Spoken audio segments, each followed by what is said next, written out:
को जहाँ भी जगह मिलती वही युद्ध शुरू हो जाता था, कभी जंगल में तो कभी कहाँ। ऐसे ही ओलिवर कोहनी को खुश रखने लगा। थोड़े दिन बीत जाने के बाद कोहनी खुद को नोटिस करती है कि उसके तरबूज अब पहले से ज्यादा बड़े हो चुके हैं, यानी कि अब कोहनी प्रेग्नेंट हो चुकी थी। इसलिए वो अगले दिन क्लिफर्ड से कहती है कि मैं और मेरी बहन डेट के आर्ट शो को देखने के लिए लंदन जा रहे हैं। तो क्लिफर्ड भी समझ जाता है कि शायद कोहनी ने वंश को आगे बढ़ाने वाली बात मान ली है, इसलिए वो लंदन जा रही होगी। लेकिन उस बेचारे को क्या पता कि वो मटका तो उसके ही नौकर ने भरा है। लेकिन क्लिफर्ड के सामने वो ये दिखाना चाहती थी कि वो मटका लंदन के किसी रईस आदमी का है। इससे क्लिफर्ड काफी खुश था क्योंकि अब उसका वंश आगे बढ़ने वाला था। रात को कोहनी ओलिवर से मिलने जाती है और उसे बताती है कि वो बाहर जा रही है और 1-2 महीने बाद वापस आएगी। और कोहनी उसे ये भी बताती है कि मैं प्रेग्नेंट हूँ और मैंने इसके बारे में क्लिफर्ड को बता दिया है। तो ओलिवर कोहनी से कहता है कि आखिर तुमने क्लिफर्ड को क्या बताया कि इस बच्चे का असली बाप कौन है। तो कोहनी बताती है कि मैं इसीलिए तो बाहर जा रही हूँ ताकि क्लिफर्ड को लगे कि ये किसी पैसे वाले का बच्चा है, ताकि उसे तुम पर शक ना हो। ये सुनकर ओलिवर गुस्सा हो जाता है और कोहनी से कहता है कि तुम मेरे पास हैंड पंप चलाने इसलिए आती थी ताकि तुम्हें बच्चा मिल सके और तुमने मेरा फायदा उठाया है। और वो कोहनी को जोर जोर से सुनाने लगता है, जिससे कोहनी गुस्सा होकर वहाँ से चली जाती है। लेकिन अपनी डायरी ओलिवर के पास ही भूल गई थी। अगले दिन कोहनी क्लिफर्ड को घुमाने के लिए बाहर लेकर जाती है, लेकिन एकदम से क्लिफर्ड की गाड़ी फंस गई थी। इसलिए क्लिफर्ड ओलिवर को हेल्प करने के लिए बुलाता है, जहाँ कोहनी ओलिवर से चुपके से बात करने की ट्राई करती है, पर ओलिवर उसे इग्नोर करके वहाँ से चला जाता है, जिससे कोहनी भी क्लिफर्ड पर काफी गुस्सा होती है क्योंकि वो थक चुकी थी क्लिफर्ड की हेल्प करते करते। इसलिए कोहनी रात को वापस से ओलिवर से मिलने उसके घर जाती है, जहाँ जाकर वो उससे सॉरी बोलती है और ओलिवर को बताती है कि मैं तुम्हारे पास बच्चे के लिए नहीं आती थी, मैं तुमसे प्यार करने लगी हूँ और मैं तुम्हारे बिना नहीं रह सकती, चाहे इसके लिए मुझे क्लिफर्ड को तलाक ही क्यों ना देना पड़े। दोनों आपस में बातें कर ही रहे थे कि तभी बारिश होने लगती है। तो कोहनी बिना कपड़ों के बारिश में नहाने चली जाती है और ओलिवर भी उसी के साथ दौड़ जाता है। उधर हवेली में क्लिफर्ड कोहनी के ना आने की वजह से परेशान हो रहा था, इसलिए वो उसकी नौकर को कोहनी को ढूंढने के लिए जंगल में भेजता है। नौकरानी जब जंगल में जाती है तो उसे कोहनी और ओलिवर एक साथ मजे करते हुए दिख जाते हैं, इसलिए वो नौकर जल्दी से कोहनी को लेकर घर जाती है। जहाँ जाने के बाद क्लिफर्ड कोहनी पर काफी गुस्सा होता है, जिससे कोहनी भी क्लिफर्ड से नाराज होकर बिना जवाब दिए वहाँ से चली जाती है। अगले दिन कोहनी की बहन डेल्टा उसे लेने के लिए आ गई थी। डेल्टा को देखकर कोहनी काफी खुश होती है और कोहनी उसे ओलिवर के बारे में भी बता देती है कि कैसे वो ओलिवर के हैंड पंप से खेलती है और वो उससे प्यार करने लगी है। लेकिन डेल्टा ये सुनकर हैरान थी कि कोहनी को प्यार करने के लिए बस एक नौकर ही मिला, इसलिए वो कोहनी पर गुस्सा होती है और उसे ओलिवर को छोड़ने की बोलती है। लेकिन कोहनी ओलिवर को छोड़ने से मना कर देती है और जाने से पहले उससे मिलने की बोलती है। इसके बाद डेल्टा क्लिफर्ड को जाने की बोलकर कोहनी के साथ वहाँ से निकल जाती है। लेकिन जाने से पहले कोहनी डेल्टा को ओलिवर से मिलवाने के लिए लेकर जाती है, जहाँ डेल्टा ओलिवर से बोलती है कि तुम दोनों का राज इस झोपड़े तक ही है, लेकिन जब ये बात क्लिफर्ड को पता चलेगी तो वो तुम्हें नौकरी से निकाल देगा। उसके बाद तुम कोहनी को कैसे खुश रखोगे? हैंड पंप से कोहनी के खेत को गीले करने तक ही ये सही है, लेकिन तुम कोहनी को बिना पैसों के कैसे खुश रखोगे? ये कहकर डेल्टा वहाँ से चली जाती है। डेल्टा की बात को ओलिवर भी समझ चुका था, इसलिए वो कोहनी से कहता है कि हमें हमारे फ्यूचर के बारे में सोचना पड़ेगा। लेकिन कोहनी को तो बस गपागप करके खुशी मिलती थी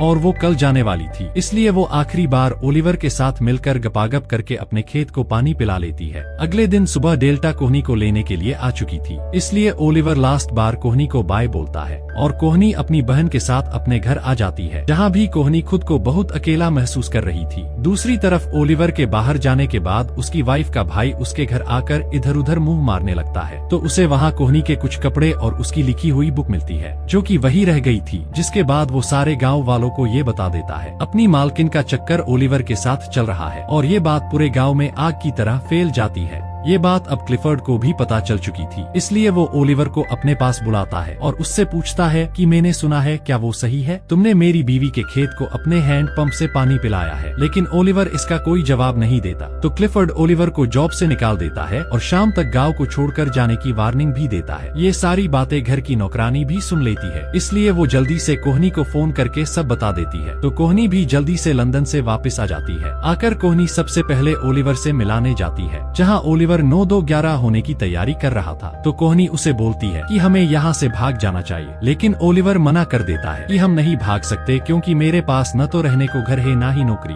इसलिए तुम्हें यही रहना होगा और तुम टेंशन मत लो, मैं पैसे कमाकर तुम्हें जरूर लेने आऊंगा। ये बोलकर ओलिवर वहाँ से निकल जाता है। कोहनी भी उदास होती हुई काला मुंह लेकर अपने हस्बैंड के पास जाती है और अपने हस्बैंड से कहती है कि तुमने ही तो ये आइडिया दिया था कि तुम किसी से भी अपना खेत जुतवा सकती हो, अब फसल बन चुकी है तो तुम मना कर रहे हो। तो क्लिफर्ड भी बोल देता है कि हाँ मैंने ये बोला था, लेकिन मैंने ये भी बोला था कि बाहर के आदमी से अपना खेत गीला करवाना ना का अपने ही नौकर से, और ये बात पूरे गाँव में फैल चुकी है, इसलिए मैं इस बच्चे को नहीं अपना सकता। ये सुनकर कोहनी क्लिफर्ड से तलाक लेने की बोल देती है क्योंकि अब वो क्लिफर्ड के साथ नहीं रहना चाहती थी। इससे क्लिफर्ड को काफी बुरा लगता है और वो कोहनी के सामने रोने लगता है, लेकिन कोहनी को उसके ऊपर दया नहीं आती और वो उसे छोड़कर वापस अपने शहर लंदन आ जाती है। यहाँ आने के बाद कोहनी खुद को अकेला फील करती है और हर वक्त ओलिवर के हैंड पंप की यादों में खोई रहने लगी। लंदन में भी कोहनी के कारनामों के बारे में सबको पता चल चुका था, इसलिए हर कोई उसकी तरफ शक भरी नजरों से देखते थे। एक दिन डेल्टा कोहनी को एक लेटर देती है जो कि ओलिवर का था, जो उसको मिलने के लिए एक जगह बुलाता है। कोहनी भी उससे मिलने जाती है जहाँ दोनों एक दूसरे से मिलकर काफी खुश होते हैं क्योंकि अब कोहनी को उसकी हर एक जरूरत पूरी करने वाला मिल चुका था। और इसी के साथ एक मालकिन और नौकर की प्रेम कहानी खत्म हो जाती है। आप